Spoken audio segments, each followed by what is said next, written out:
후보자님, 아까 이 성폭력 전담재판부 재직하면서 내린 판결 중에 이 그 85건을 처리했는데 그 중에서 이제 77건을 유죄 선고를 하고요. 유죄 선고된 77건 중에서 형량을 깎아준 게 32건입니다. 41.6%. 그리고 이 사정 변경이 없어요. 합의라든지 이런 사정 변경이 없는데도 감형해 준 게 9건이었어요.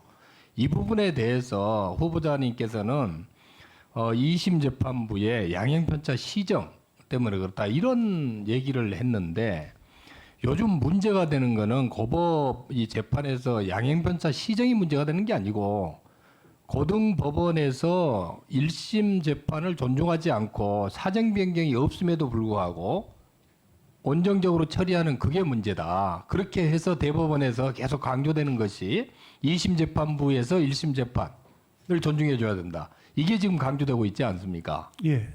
아니 이렇게 양형 편차가 많을 수가 있습니까?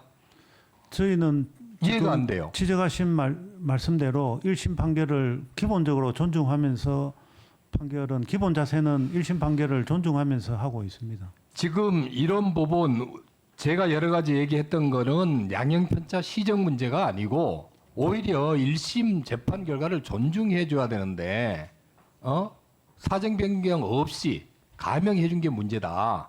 이게 이 후보자의 어떤 성폭력 피해자에 대한 보호 의지가 약한 거 아니냐 이런 거를 지적을 했던 거고요. 그다음에 두 번째, 9번째 한번 보십시오.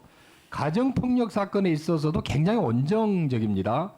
이 가정폭력을 일삼는 그 남편이 아내 배를 발로 밟아가지고 살해를 했습니다. 1심에서 징역 10년이 선고가 됐는데 이것도 3년을 감형해서 7년 선고를 하면서 감형 사유를 뭐라고 했냐면은 아내가 그 건강이 그리 안 좋은 줄 몰랐다.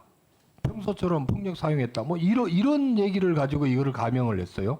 이 사건에 있어서는 피해자 가족이 엄벌을 지금 탄원을 하고 있는데 이렇게 했습니다. 이런 게 이해가 안 되는 거예요. 이런 사건도 있어요. 아내와 딸을 상습적으로 이 폭행을 해가지고 접근 금지 결정을 받은 피고인인데 이 보복하기 위해서 피해자들을 찾아가서 협박 폭행을 한 70대 아버지에 대해서도 피해자들이 엄벌해달라 이리 촉구를 했는데 1심 징역 1년을 깨고 징역 8개월을 선고한 것도 있습니다. 이 내용이 뭐냐면은 피고인이 자신의 잘못을 반성하고 있고 출소 후에 피해자들이 접근하지 않겠다 이렇게 얘기를 한다는 이유예요. 후보자가 제시하는 이런 감형 사유들을 도무지 이해할 수가 없는 겁니다. 이런 판결들이 워낙 많기 때문에 지금 여성단체들이 윤석열 대통령에게 후보자 지명 철회를 지금 요구를 하고 있는 겁니다. 이 한국여성의 전화 등 57개 여성단체에서는 후보자가 여성 인권을 퇴보시키는 행보를 보여왔다. 대법원장 적격성을 갖추고 있지 않다. 이렇게 지금 비판을 하고 있고요.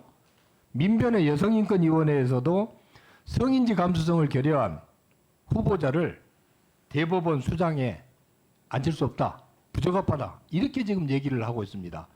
이런 여성 단체들의 이런 의견 그리고 본 의원이 보기에도 지금 상당히 심각합니다. 여기에 대해서 정확하게 한번 이 부분에 대해서 후보자의 입장을 좀 말씀해 주시기를 바랍니다. 예. 제일 먼저 말씀하신 저 가정폭력 사건은 살인죄로 기소되어 가지고 1심에서 살인죄로 유죄로 징역 10년을 선고한 사건으로 기억하고 있습니다. 저희 피고인은 살해의 의사가 없었다고 다투면서 항소를 한 사건이기 때문에 저희는 심리한 결과 살인에 대한 고의에 대한 입증이 부족하기 때문에 상해치사로 유죄를 인정하고 살인의 점에 대해서는 이유무죄를 선고했기 때문에 징역 10년 살인죄로 징역 10년이 선고된 것을 상해치사로 인정되었다면 형을 감형해야 되기 때문에 3년 감형한 것으로 생각됩니다. 그리고 나머지 부분에 대해서도 저희는 나머지 사건은 그다지 사실은 성폭력부에서 재판한 사건 중에 특징이 있는 사건이 아니기 때문에 제가 구체적인 그 사건의 정황 같은 것은 지금 기억나지 않습니다만은 저희들은 나름대로 최선을 다해서 내린 결론이고, 그리고 합의부가 내린 결론이기 때문에 제가 지금 그 사건에 대해서 일방적으로 뭐라고 단정하기도 좀 어렵습니다. 예, 수고하셨습니다. 다음은 존경하는 장동혁 의원님 질의해 주시기 바랍니다.